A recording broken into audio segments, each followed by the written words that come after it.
கூலி படத்துடைய இன்ட்ரவலு அந்த கிளைமேக்ஸ்ன்னு சொல்லிட்டு அதை பத்தி சில விஷயங்களை வந்து கண்டிப்பா பேசி ஆகணும்னு எனக்கு வந்து தோணுச்சு.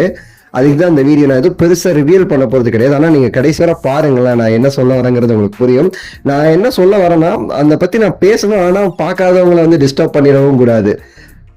என்ன மாதிரி பண்ணிட்டு இருக்கிறாருங்க அவரு. அதான் எனக்கு வந்து ஆக்சுவலா லாஸ்ட் படம் பாத்தீங்கன்னா வேட்டையன்ல வந்து அந்த படத்தை வந்து பொறுத்த வரைக்கும் சூப்பர் ஸ்டாரோடைய மாசும் இருக்கணும், சேமஸ் படத்துடைய கதைங்கிறது வந்து ஒரு இன்வெஸ்டிகேஷன் த்ரில்லர், அதுக்கேற்ற மாதிரி போகணும், ரொம்ப மாசா போயிடக்கூடாதுன்னு சொல்லிட்டு அந்த டேரக்டர் வந்து ரஜினி சாருக்கு ஒரு இன்ட்ரோ வச்சிருப்பாரு வேட்டையன்ல.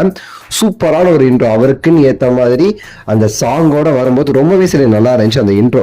ஆனா ஜெயிலர்ல வந்து நம்ம வந்து இன்ட்ரோங்கிறது பெருசா கிடையாது, உங்களுக்கு தெரியும். ஜெயிலர் இன்ட்ரோங்கிறது அவ்வளோ ஸ்பெஷலா இருக்காது, சாதாரண ஒரு இன்ட்ரோ தான் கொடுத்துருப்பாங்க. லாஸ்ட் ஒரு ரீசன்ட் படங்கள்ல பேட்ட படத்தோட இன்ட்ரோ எனக்கு ரொம்ப ரொம்ப பிடிக்கும், தலைவருடைய என்ட்ரி. அதுக்கப்புறம் வந்து பெருசா என்ன எதுவும் வந்து இம்ப்ரெஸ் பண்ணல.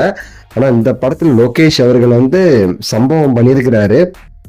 அந்த டைட்டில் கார்டுல இருந்து அந்த இன்ட்ரோல இருந்துன்னு சொல்லிட்டு ஒவ்வொரு இடத்துலையும் சம்பவம் பண்ணியிருக்கிறாருங்க.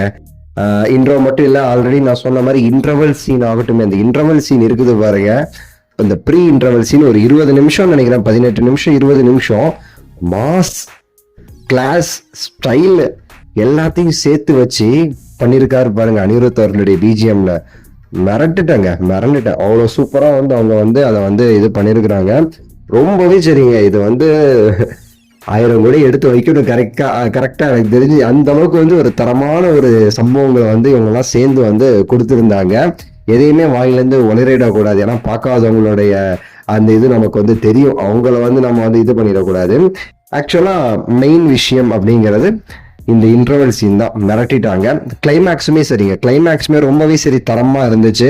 அதுக்கேற்ற ஒரு கிளைமேக்ஸ். நம்ம தமிழ் சினிமாவுடைய அந்த ஃபர்ஸ்ட் ஹாஃப் நல்லா இருக்கும், செகண்ட் ஹாஃப் ஒரு மாதிரி இருக்கும், கிளைமேக்ஸ் வந்து சொல்லுவாங்க. அதெல்லாம் தாண்டி இந்த படத்துடைய கிளைமேக்ஸ் எப்படி ஜெயிலர்ல வந்து கிளைமேக்ஸ் வந்து ஒரு படத்துக்கே மிகப்பெரிய ஒரு வெயிட்டா அமைஞ்சிச்சு, அதே மாதிரி இந்த கிளைமேக்ஸுங்கிறதுமே சரி ஒரு சூப்பரா வந்து அவங்க வந்து பண்ணியிருந்தாங்க. ரொம்பவே சரி சந்தோஷமா இருந்துச்சு. ஃபிளாஷ்பேக் சீன் ஆகட்டும் எல்லாமே சரிங்க. ஸோ லோகேஷ் அவர்கள் மிரட்டிட்டார் இந்த படத்துல. பக்கபலமா நம்ம அனிருத் அவர்கள் வெறித்தனமான சம்பவம் பண்ணியிருக்கிறார் மியூசிக்ல. தலைவர் ஆக்டிங்கு மாஸ் தலைவா, லவ் யூ தலைவா அப்படின்னு தான் சொல்லணும். உங்க கருத்து நீங்க ஆல்ரெடி பார்த்துருந்தீங்கன்னா கீழே கமெண்ட்ஸ் பண்ணுங்க, லைக் பண்ணி ஷேர் பண்ணி சப்ஸ்கிரைப் பண்ணுங்க. அடுத்த வீடியோவில் சந்திக்கின்றேன். நன்றி, வணக்கம், மகிழ்ச்சி.